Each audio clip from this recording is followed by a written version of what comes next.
性生活次数越多，对身体越有益。医生，保持这个频率更安全健康。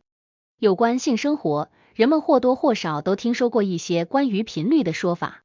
有人认为性生活次数越多，对身体越有益。那么性生活的多是否真的等于好？医生提醒，性生活确实对健康有益处，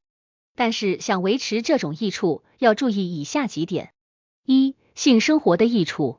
随着年龄的增加，心血管功能逐渐衰退，成为老年人面临的一大健康难题。然而，科学研究表明，适度的性活动可以促进心血管功能，改善血液循环，从而降低心脏病和中风的风险。性生活还能够激活免疫系统，提高机体对抗疾病的能力，使老年人更加抵御外界侵害，减少患病的几率。生活中的种种压力常常会紧紧地缠绕在我们的身边，而性活动则能够释放一系列的化学物质，如内啡肽和多巴胺等。这些物质不仅能够让人感到愉悦，还能够有效减轻焦虑和紧张情绪，达到身心放松的效果。在现代社会中，老年人往往承受着更多的社会和家庭压力，因此，适当的性生活可以作为一种自然的、健康的缓解途径，有助于维持心理健康。在长期的伴侣关系中，性生活是一种至关重要的交流方式。通过共享美好的性时刻，伴侣之间的默契和情感联系得以加深，从而构建起更为坚实的感情基石。特别是在50岁以上的年龄段，孩子们已经长大成人，工作压力逐渐减轻，伴侣双方更应该懂得珍惜二人世界，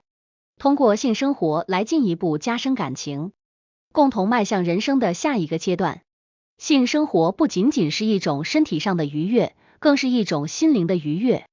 在健康的性生活中，人们可以体验到身体和情感之间的完美和谐。这种和谐不仅给人们带来身体上的愉悦，同时也在心理层面上建立起对自身的积极认同。这种认同感有助于塑造个人的自尊心，使其更加自信地面对自己的身体。通过积极的性体验，个体能够逐渐拥有对自己身体的深刻理解，包括身体的需求、喜好和特点。这种深刻理解有助于形成健康的自我认知，使个体更加全面地接受自己，而不仅仅是局限于身体的某一方面。这种全面的自我接受在培养自信心方面发挥着关键作用，因为个体能够在性体验中体验到自身的积极之处，从而建立起对自己的自信。自尊心与自信心在个体心理健康中占据了至关重要的地位，而合理的性生活则扮演着积极的推动者角色。在性互动中，个体得以感受到对方的赞美以及对自身身体的美好评价，这种正面的回馈有助于增强个体的自尊心。性高潮后释放的荷尔蒙对改善睡眠质量具有积极作用。随着年龄的增长，许多人会面临睡眠质量下降的问题。然而，性活动所释放的内啡肽和催眠荷尔蒙等物质能促使身体放松，进而改善入睡的质量以及睡眠的深度。2、过度性生活的危害。过度的性生活可能导致性功能衰退，其中最常见的问题之一就是阳痿。阳痿是指男性在性行为中无法维持勃起的状态，这可能是因为过度的性生活导致了身体疲劳和性器官的过度使用。随着年龄的增长，身体的恢复能力减弱，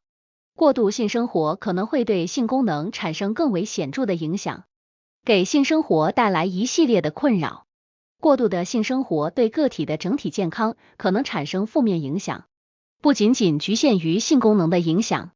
频繁的性生活可能导致身体疲劳和虚弱，因为每次性行为都需要大量的能量和身体的投入。身体疲劳是因为性活动涉及多个生理系统的协同工作，包括心血管、呼吸和神经系统。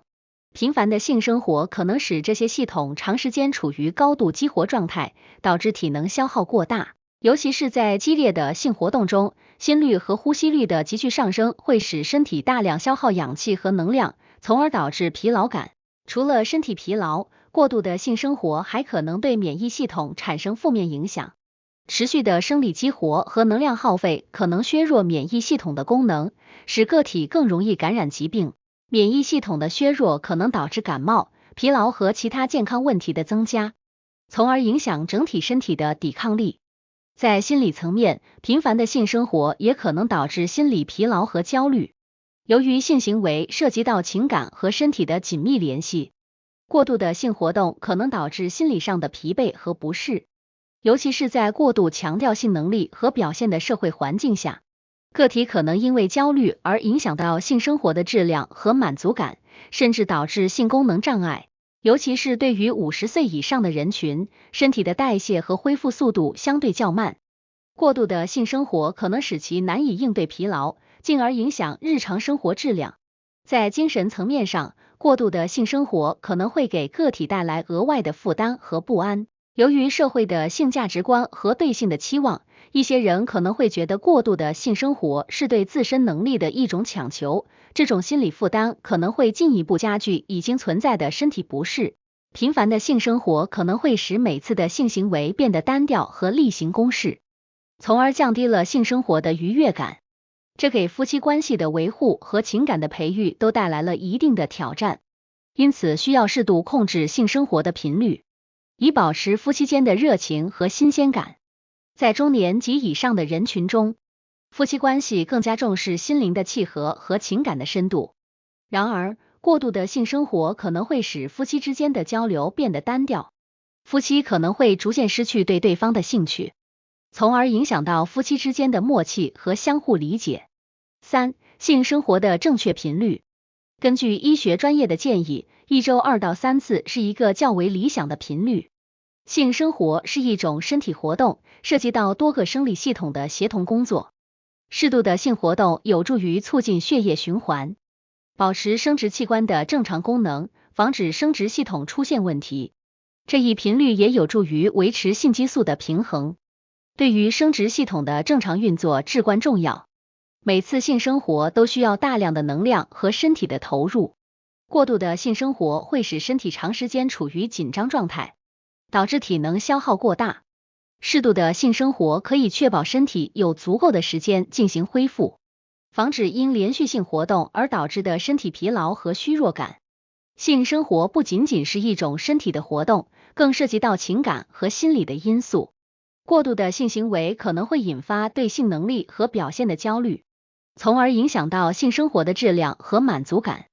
适度的性活动可以让个体更好的平衡身体和心理的需求，避免过度的心理压力。适度的性活动能够使个体更加专注和投入，保持性生活的愉悦感。相比于过度的性生活，这一频率可以让个体更好的享受性生活，建立积极的性体验，从而对整体生活质量产生积极的影响。性生活的频率除了与身体状况有关外，还受到夫妻之间的理解和共识的影响。尤其是50岁以上，夫妻之间往往更加注重感情的沟通和默契，因此在确定性生活频率时，应该考虑到彼此的需求和期望，达成共识，共同维护夫妻关系的和谐。性生活的频率不应该成为一种压力，而是一种愉悦和亲密的体验，更应该注重性生活的质量而非数量。在维持适度频率的基础上，夫妻双方可以通过增加情感交流、尝试新的性生活方式等方式，提高性生活的乐趣和满足感。总结，性生活在夫妻关系中扮演着不可或缺的角色，是感情和亲密连接的纽带。在决定性生活频率时，关键在于充分考虑个人需求和舒适度，而非盲目追求次数。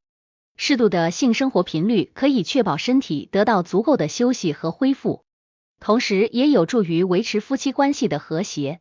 而注重性生活的质量，则更能够增进夫妻之间的默契和满足感。